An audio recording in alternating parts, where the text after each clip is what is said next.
मराठी सुगम भारती इयत्ता भाग 2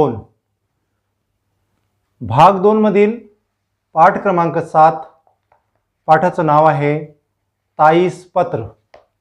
पाठाचं नाव आहे ताईस पत्र। तो मेरे प्यारे बच्चों, अगर अभी तक आपने मेरे इस YouTube चैनल को सब्सक्राइब नहीं किया हो तो पहले आप चैनल को सब्सक्राइब कर ले, वीडियो को लाइक कर ले। कर लिए?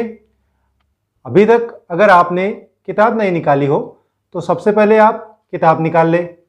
जब मैं किताब की लाइन पढ़ता हूँ तब आप किताब में देखें और जब मैं उसको समझा कर देता हूँ तब आप मेरी तरफ देखें। ठीक है, आइए शुरू करते हैं। पाठ क्रमांक 7, पाठ का नाम है ताईस पत्र। पाठ का नाम है ताईस पत्र।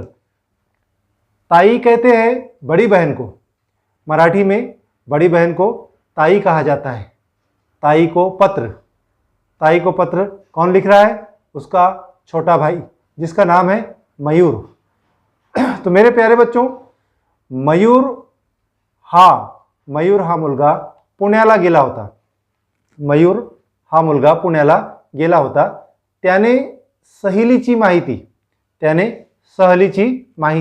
त्याच्या शाळेची सहल ही पुण्याला गेली होती आणि त्याची संपूर्ण माहिती त्याने आपल्या ताईला पत्र लिहून कळवलेली आहे। पत्रलेखनाचे मूल्य मुलांना कळावे आणि ऐतिहासिक स्थळांची माहिती मिळवण्याची इच्छा निर्माण व्हावी ह्या हेतूने हा पाठ लिहिण्यात आलेला आहे। हा पत्रपाठ है। ये जो पाठ है ये कैसा है? ये पत्रपाठ है।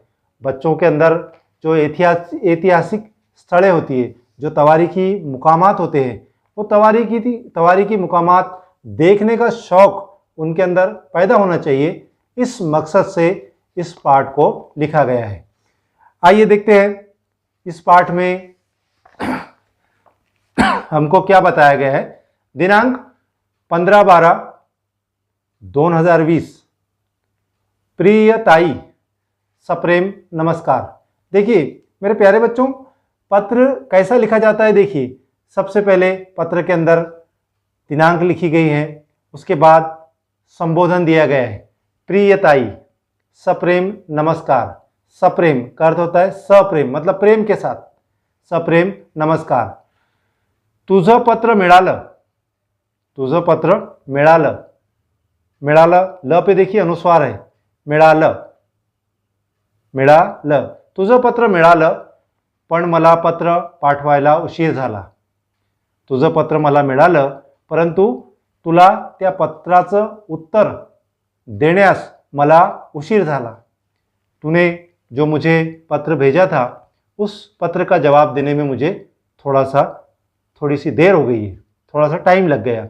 उसके लिए क्षमस्व। क्षमस्व का अर्थ होता है मैं उसके लिए माफ़ी चाहता हूँ। अग ताई, देखिए फिर यहाँ पर ग के ऊपर अनुस्वार आया है। अग ताई, तुला मी सांगितलं होतं ना।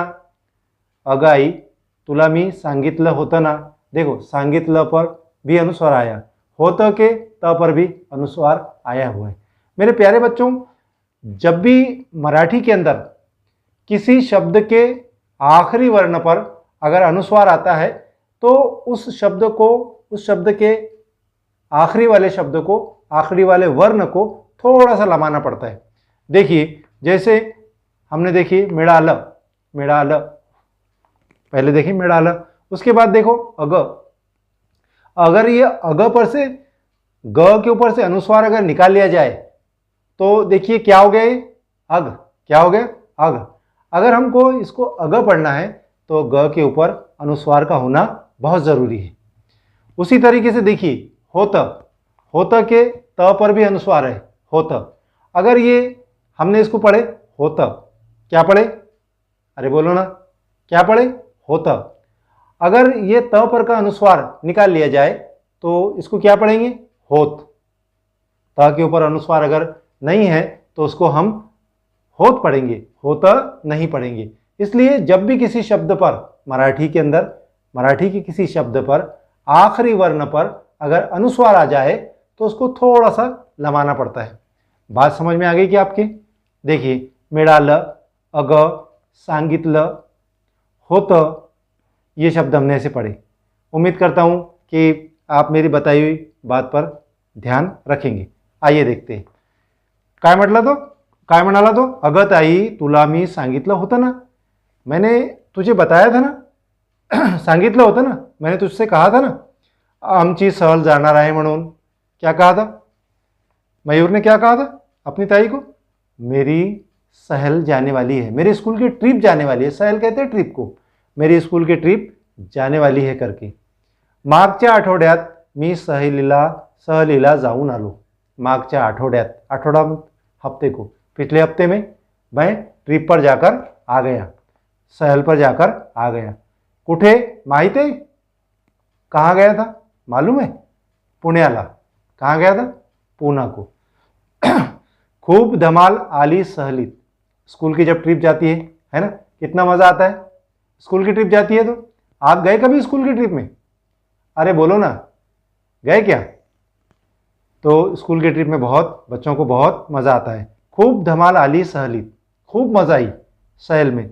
पुणे तेथे काय उणे म्हणतात। पूना के ताल्लुक से क्या कहा जाता है? आपने पूना का नाम तो सुना ही होगा ना। पूना के ताल्लुक से कहा जाता है पुणे तेथे काय उणे, मतलब पूना के अंदर कोई भी बात की कमी नहीं है।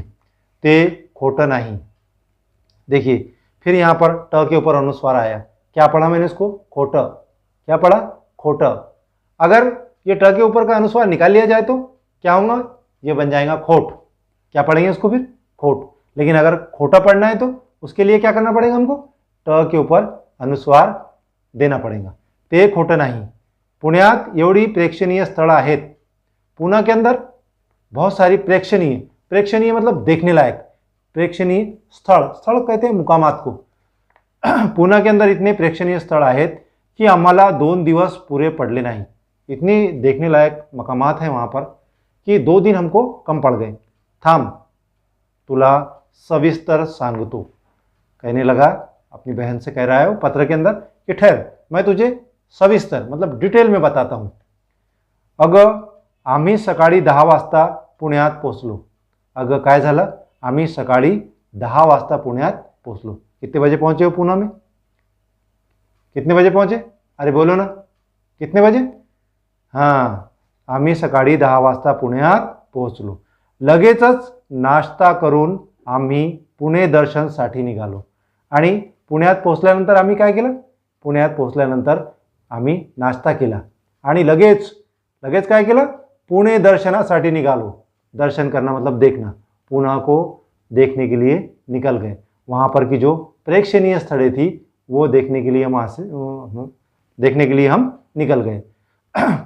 लाल महाल शनिवार वाडा पाहिला। क्या देखे? लाल महाल शनिवार वाडा पाहिला।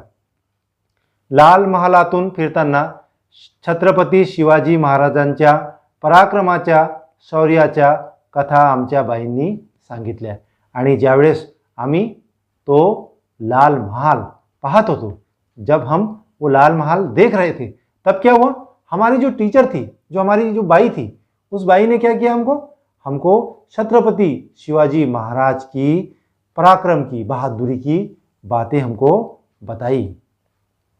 त्या ऐकत तिथे फिरताना आम्ही इतिहासात जगतो आहोत असं वाटत होतं। और उस वक्त में कैसा लग रहा था?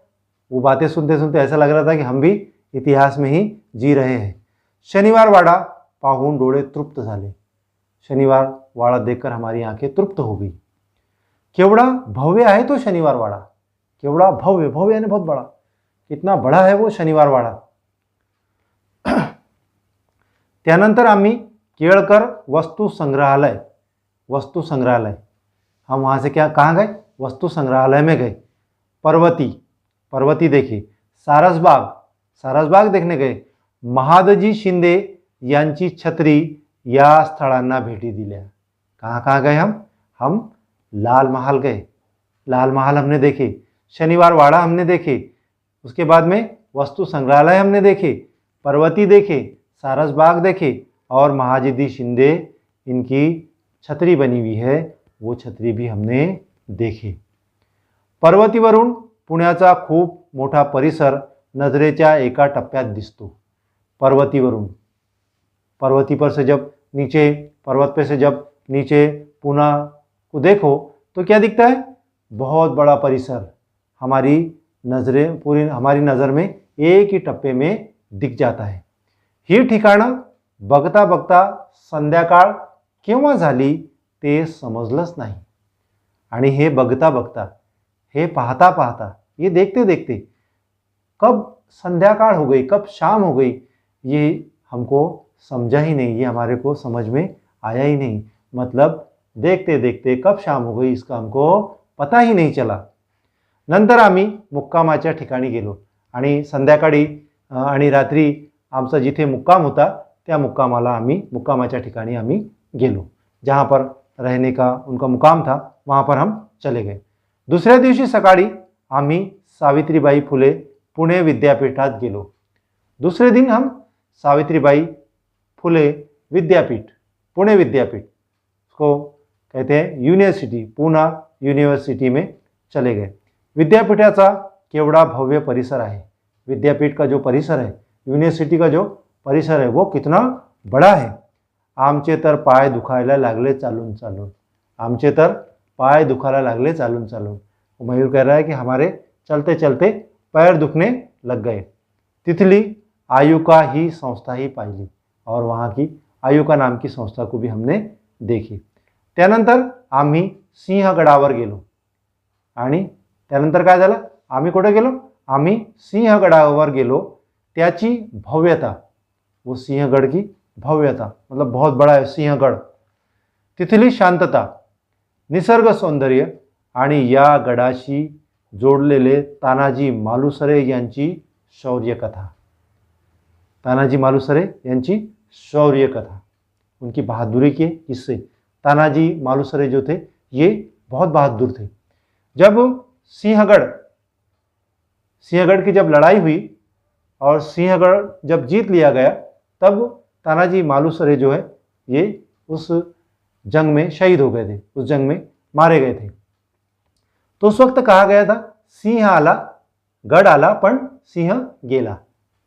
वो तानाजी मालुसरे के लिए कहा गया था कि गढ़ तो हमने जीत लिए लेकिन सिंह, हमारा शेर जो है वो चला गया। ही सगळी ठिकाणं पाहून आम्ही भारावून गेलो आणि हे सर्व पाहून काय झालं, आम्ही भारावून गेलो। मी पुण्याहून परतल्यावर ठरवलंय की आपला सगळा इतिहास वाचायचा। पुणे से सहल से वापस आने के बाद मयूर कहता है कि मैंने ये निश्चय कर लिया, मैंने ठहरा लिया कि मुझे क्या करना है, मुझे पूरा इतिहास पढ़ना है, मुझे पूरी तारीख पढ़ना है आणि समजून घ्यायचा है और उसको समझ लेना है।